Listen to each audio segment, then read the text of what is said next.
of the video. Welcome to 100 Yards of Football this morning. If you like the video today, please come in and share it. The player that we're going to highlight this morning is Justin Fields, quarterback out of the Ohio State Buckeyes. I'm your host, Vincent Turner. And one more time, if you like the video, please come in and share it. And joining me is the very talented, out of Key West, Florida, Mr. Daniel Kelly. He's a former NFL scout with the New York Jets under Bill Parcells and Bill Belichick. Excuse me this morning. He was a finalist for the Cleveland Browns GM job in 2017. And he has a book out, Whatever It Takes, one of the best sellers that's on the market right now, Amazon. It's not only about football, it's about life and the determination of this young man to continue his dream. And he's very talented.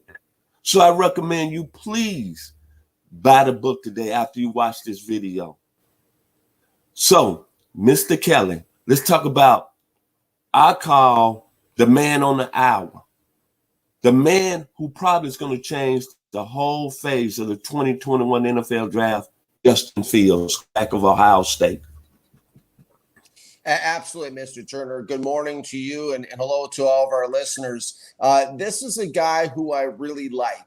Justin Fields, 6'3", 227. I can't say enough good things about Justin Fields. I watched him make every throw and every run he made in 2020. National championship draft coming up here on Thursday night. He is the most pro-ready quarterback out there from day one. I found myself saying, wow, damn, that's incredible. So many times I couldn't even count it when I watched this young man play football. Justin Fields is a franchise dual threat who played against a high level of competition in college. He looked polished in the pocket. He had an accurate and strong enough arm. He looked like a smooth playmaker from everything I could see. He looked competitive. He looked at a determined look in his eyes when I looked at him in the pocket. He gives off confidence, a vibe of confidence in himself, a look of confidence in his eyes, and he plays beyond his years. Justin Fields has a real level of maturity to him. I knew in the first 2 minutes, I know instantly when I look at the film just about if somebody's a player or not. I knew in the first 2 minutes of watching Justin Fields play quarterback for the Ohio State that I knew he was dramatically better, more polished, more pro-ready than Trevor Lawrence or Zach Wilson. It wasn't even close. It wasn't even anywhere near what Justin Fields looked like. All 3 seasons in college, his quarterback rating and his average per completion was about the same. This stands out to me as an evaluator because what it screams consistency. It screams that he's a consistent performer in college. That's important because you want consistency and stability out of your quarterback position. Let's take a few moments and drill down, if we could, Mr. Turner, into our listeners, into the rest of his game. Let's look more at what he looked like inside the pocket and also throwing the football. He played primarily all the shotgun, like most of them do these days, but he did show the ability to come up under center when asked. Why is this important? Because NFL offenses don't usually operate exclusively on the shotgun. You have to be able to come up under center as well. It doesn't look to be any kind of problem for Justin Fields. Fields looks pretty when he's dropping back in the pocket. He has excellent ball handling skills. Excellent play action. It even fooled the cameraman a few times if he had the ball or somebody else had the ball. He's somebody that can in the pocket. He looks patient. He strikes me as somebody who's extremely intelligent, from a football IQ standpoint and also a regular IQ standpoint, and he also is athletic. He can elude defenders. I like, really, I think that the biggest thing about Justin Fields is when you look at the type of team that could draft him, which is one of the worst teams in the NFL record-wise last year, I think he gives a team the best chance to win in that situation who has offensive line deficiencies and other deficiencies around him, because he's somebody that can make plays on his feet. He can make plays with his arm. And I think he's going to lead the team that drafts him to a winning record. And I would not be shocked. I'll say it here at 100 yards of football. I would not be shocked to see Justin Fields lead his team as a rookie to the playoffs. That's the type of ability this young man has. He does clock in at 4.51 on a 40, but he looks even faster than that to me, what I call football playing speed. There is a difference between track speed, which is the 40-yard, and there's a difference between that and football speed on film. Some guys have a lower 40 time, but they look like burners on tape, and some guys have a real, like a 4.39, and they look slower on tape. Well, this guy looks faster than the 4.51 that I saw he was clocked at. Justin Fields sits in the pocket. He surveys down the field. I see his head moving. He's going through his progressions with calmness. This is very important. He's not one to panic. Like Dak Prescott's very calm and patient in the pocket. Justin Fields is very calm and patient in the pocket. He has a tendency not to lock in. Does he do it with the receivers every once in a while? Sure he does. They all do. He showed he can make quick decisions with the football. He uses pump fake to hold the safeties effectively and to choose his throw at times. He has a good arm. I mean, it's not a Dan Marino, a Jeff George, a John Elway type of gun he has for an arm, but it is a legit NFL arm. He can put some mustard and some zip on the ball when he has to, and he can also lob it in there. I mean, I saw several times where Justin Fields, he put it on a clothesline and put it right across the middle. This guy looks like an NFL quarterback in the pocket at Ohio State when I go back and watch the film. And again, it's all based on film. It's not based on biases or personal opinions or anything. These guys, evaluating scouting is rather simple. All you have to do is have a real passion for it, grind through the film, and write down what you see. It's like being a private investigator, then just put it all in report form. They write their own reports. Justin Fields wrote his own report as well. He throws a pretty long ball,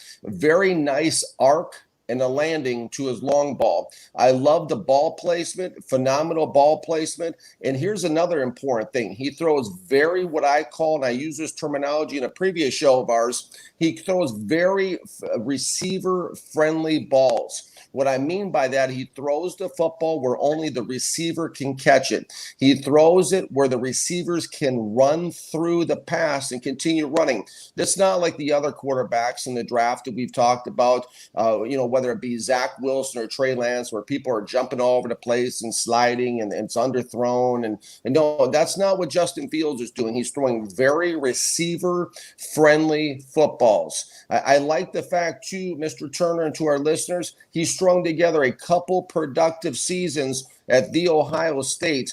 I mean, this is a guy that threw 63 touchdown passes and 9 interceptions at the highest levels of competition over the last 2 years at Ohio State. That impresses me as an evaluator. Are there negatives? Of course there's negatives. There's negatives with everybody.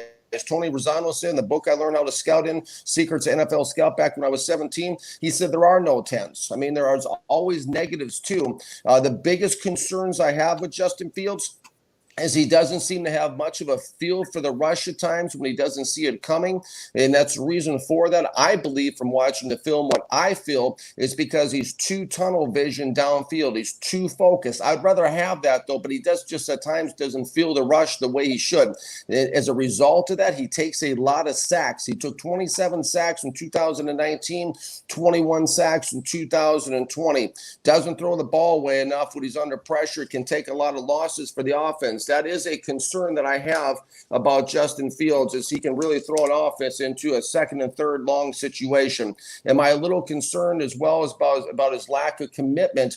This is a guy that jumped around and made commitments to Penn State. Did he jump from Penn State to Georgia? Did he jump from Georgia over to Ohio State? That is a concern. I'm also a little bit concerned. I mean, everybody out there in social media talks about nobody's ever really come from Ohio State. None of the quarterbacks. Fields doesn't stand a chance because of, nobody good comes from Ohio State. Well, you can say the same thing at BYU. I mean, Zach Wilson ranks 9th on a very extremely unimpressive list of quarterbacks at BYU, and everybody thinks that he's the next savior of an organization, of a franchise. I'm not looking at Justin Fields based on what people have done in the past. I'm basing Justin Fields on what I see out of Justin Fields on film.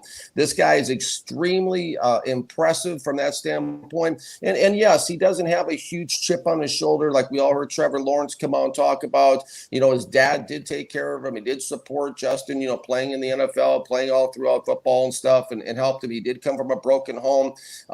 His dad's dream, not his dream, but he played linebacker. Justin's dad played linebacker, Kentucky. So there's some thought of concern there. Is this Justin's dream, or is dad pushing him to live out his dream vicariously? I don't get that impression from watching him play, because I feel like Justin Fields wants it when he's on the field. He's not just out there. He's not just going through the motions. And yeah, he came out recently with the epilepsy he's battling, but this is something, albeit the timing is very interesting right before the draft to come up with this information. I believe that he's managing it. It hasn't been a problem whatsoever. I would just about disregard that one. I appreciate his integrity and honesty coming on saying that. Regardless, the film doesn't lie. I love what I see on film. If I'm the general manager of the Jacksonville Jaguars, this is a guy that I'm going to shock the world. And, and the head coach has some background with Ohio State too. So it wouldn't surprise me. I would probably be the last person surprised if the card at number 1 said Justin Fields' name on it,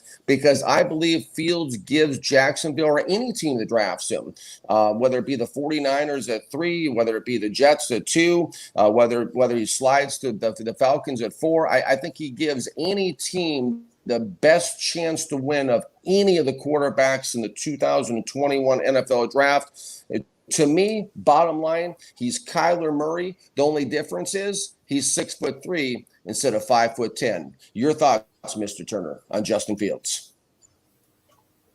Well, first and foremost, to the nation of Ohio State for taking this young man after he left Georgia.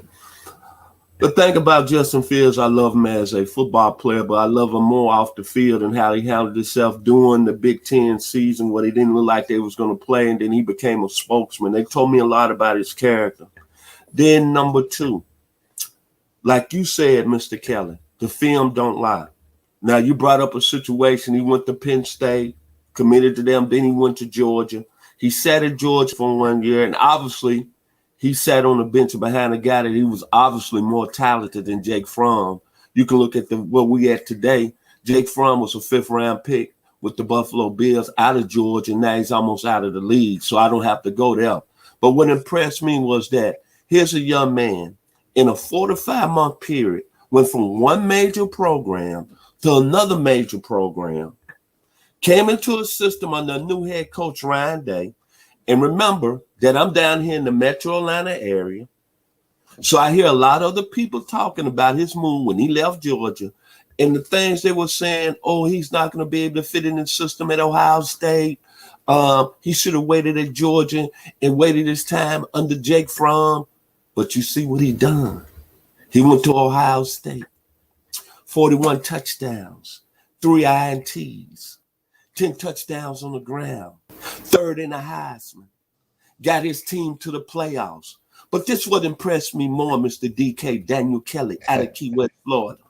I'm going to throw some names out there. Art Sleekster, Jim Harbaugh, Brian Greasy, Tom Brady, the great Drew Brees. Oh, Lord have mercy, Jeff George, Kerry Collins, Cardell Jones, Brian Hoyer, Kirk Cousins. None of them have ever thrown over 40 touchdowns in the Big Ten in one season. Who done that? The young man out of Harrison High School, Kennesaw, Georgia, Mr. Justin Fields. But when I look at him, I said, oh, after that first year, everybody around the country was like this, quiet. Then he goes into this season under the pandemic. It doesn't look like they're going to be able to play this year. They finally get the season underway in the Big Ten. All because this young man stepped up and said, hey, we want to play football. So what does he do? He comes out. He doesn't play as well, but I think throwing 22 touchdowns and 6 INTs and having a 70% completion rate, I think that's pretty good. But what really irritates me, he has a game against Indiana where he throws for 437. He throws 3 interceptions. All of a sudden, everybody's throwing him under the bus. Then the Big Ten championship game against Northwestern. Ohio State has 25 players out during the pandemic. Half his receiving core is out. He's starting freshman. So at the end of the day, he only throws for 97 yards. Trey Sermon has a big game, over 347 yards rushing. Another great player out of the Metro Atlanta area, Sprayberry High School. But what bothered me the most, Daniel, was after that game, I heard other people across the country saying that he should stay in school. He's going to be a second-round pick. I said, are you kidding me? But it's one thing about life. When your number is called and people talking against you, it's like God said, go over there and just be quiet and don't say nothing. And you'll have your chance to prove yourself. So here comes to the Sugar Bowl. 2021. Urban Meyer's in the house. Looking at Trevor Lawrence. Clemson is a favorite of Ohio State. And like you said, Mr. Daniel Kelly, you've been a scout at the highest level. The film don't lie that night. 22 of 28, 385 yards, 6 touchdowns. The ball doesn't even hit the ground.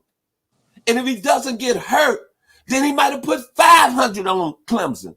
Then I heard somebody on a national show this past Sunday saying, well, he played against Clemson and Clemson didn't have nobody that's going to the NFL on the defensive side of the ball. Oh, excuse me. They had Deron Kendrick, who's listed as a top corner. Excuse me. They had Brian Breezy, who's the number one high school defensive tackle coming out of high school that started. They have Miles Murphy out of Hillgrove High School that was highly recruited. That's going to be a first-round pick. But when the stage was big, he quieted everybody on the national level. And when I think about Justin Fields, I think he's the best pound-for-pound talent in the draft. And it just amazes me that I can understand Trevor Lawrence going number 1.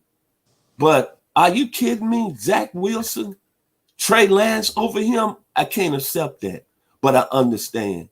But when I think about him, as you know, I'm 60 years old. I'll be 61 in July. And I've seen some great players play this game. I'm a star when I was 6 years old, back in my hometown in Memphis, Tennessee, the 901, much love today. I saw a player that was similar. Eldridge Dickey out of Tennessee State, first-round pick of the Oakland Raiders, who had an IQ of 130. Then I saw the great Willie Tappan in Mississippi Valley State out of LaFleur, Mississippi, throwing the ball to Jerry Rice. Go look at the film. Looking at Justin Fields, number 2. Then if you want to talk about moving up, remember this guy was special before he got hurt. And he really could throw that ball when he came to the University of Alabama in 1962 out of Beaver Falls, Pennsylvania. And he had the same ability as Justin Fields. I think his name was Joe Willie Namath. That changed the culture of New York and put the AFL on notice when he won Super Bowl III. Now think about Mr. Namath. When he got to the league, he had hurt his knee as a senior at Alabama. But look at the first 2 years at Alabama. He was athletic like Justin Fields. So I can tell you this.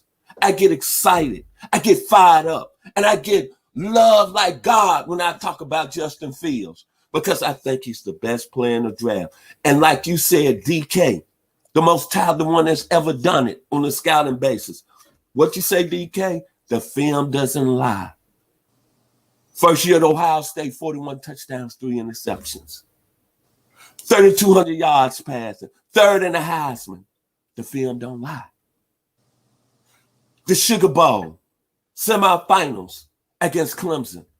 On the biggest stage, 22 or 28, 385, 6 touchdowns. The film don't lie. And I'm going to say this, the truth don't lie.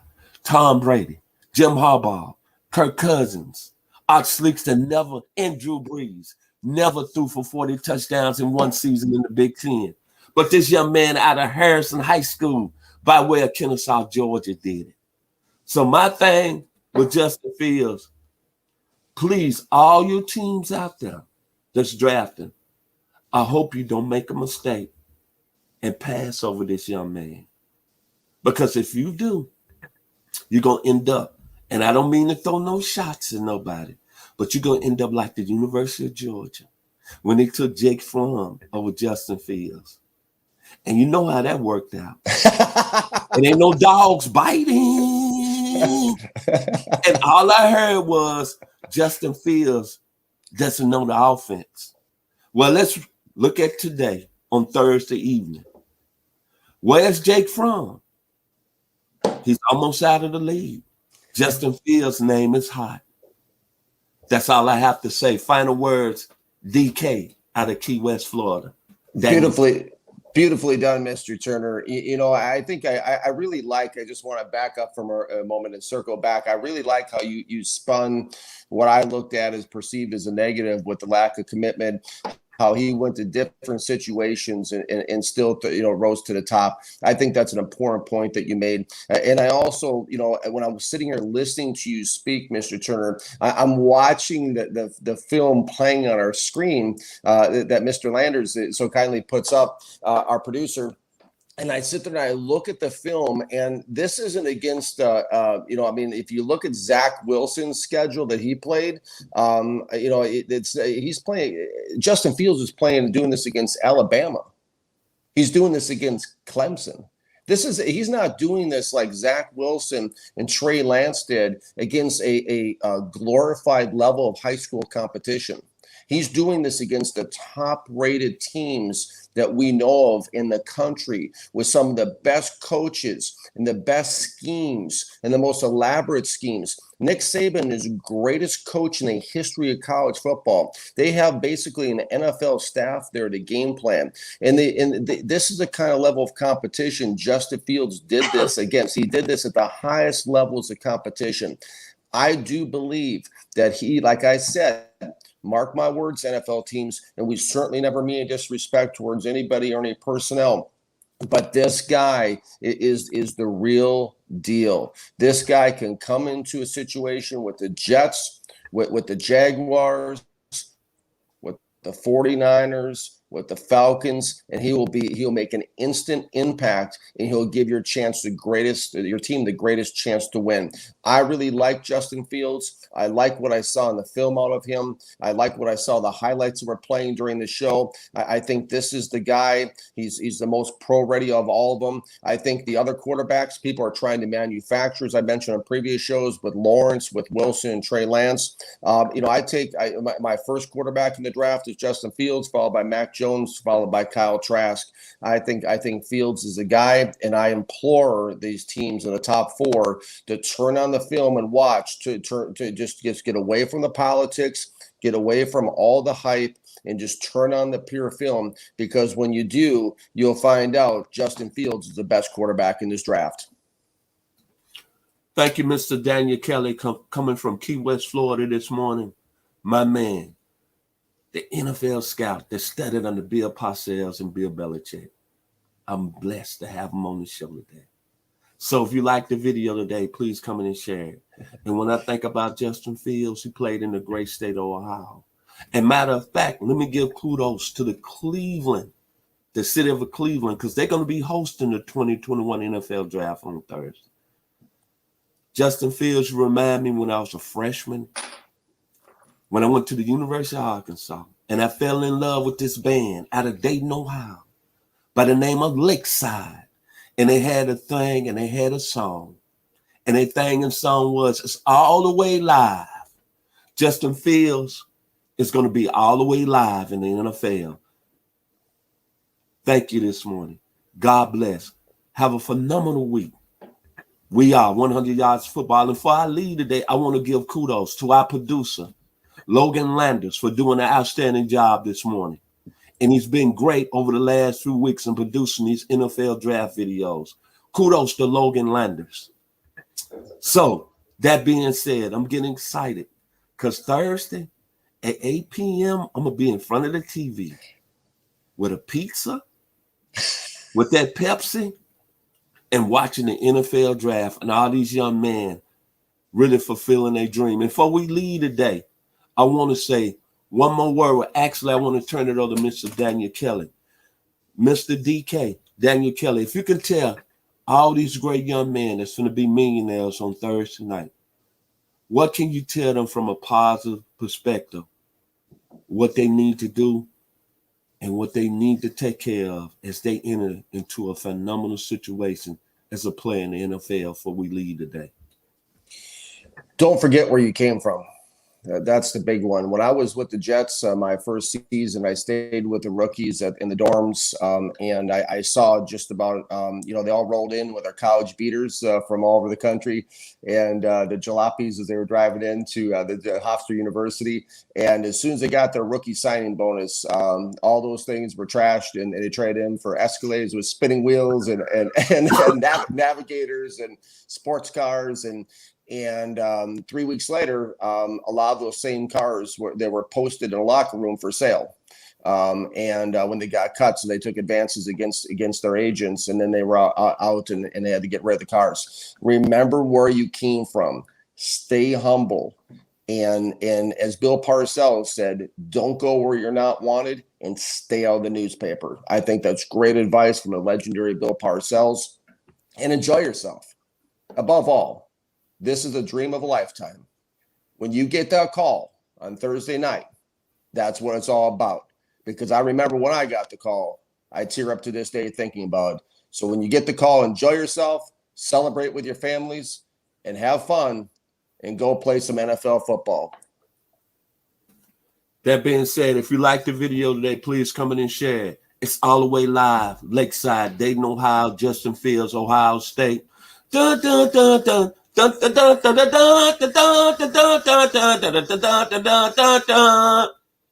bless. Y'all have a wonderful week and enjoy the 2021 NFL Draft.